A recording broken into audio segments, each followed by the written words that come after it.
Yeah, because there's a difference between a guy looking for like a hookup or a girlfriend and being on like the marriage market. Yeah. So what incentive are they really giving men? They're not like they're not. The dowry at least would lower the risk. Yeah. Well, it's interesting too.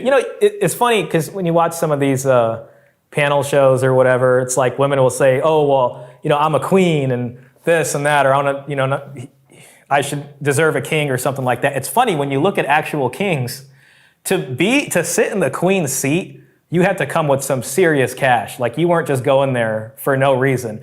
And if he's going to marry someone that brings nothing just because she's so beautiful, everybody would look at him like he's the stupidest person on the planet. King Henry VIII is one that's kind of a famous, royal dowry story. The queen that he was married to, he's the one that ended up, breaking away from the Catholic Church. And his first wife that he was married to for like 20 years, she brought what was pretty much the annual income of all of England at the time, which is something that they needed. They have all the same problems up there. Wow. Yes. So if you're a woman and you say, you want to be the queen and you're bringing nothing, you have no contribution, it really is, the height of delusion. They need to look in the mirror and say, and understand what class they're actually in. It's kind of crazy that we're in a time where like basically a peasant woman can get a kid off of a king. Unfettered hypergamy is what that is. The dowry used to be a check against that because let's say these two found each other, okay, and somebody brings up marriage. Instantly, it would be a rejection because when they say, okay, let's talk about marriage, the marriage discussion is a very different discussion from dating or whatever. And I want men to remember this. I really do. I want men to remember how it was negotiated in the past. So as we go into the future, they can have something to say back to them that they can't be accused of not being masculine. So many masculine men in history did this, but they would say, okay, what's your dowry? What does your father do?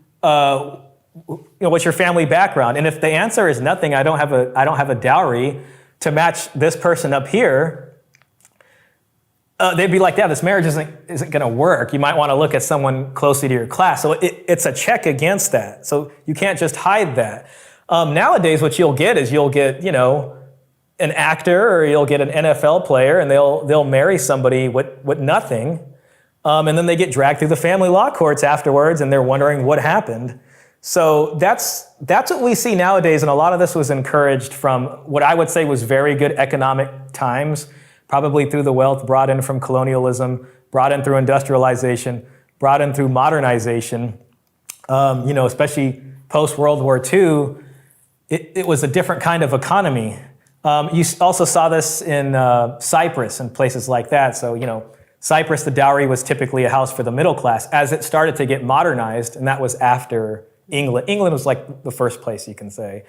They start sending their kids over to England and places like that to get educated.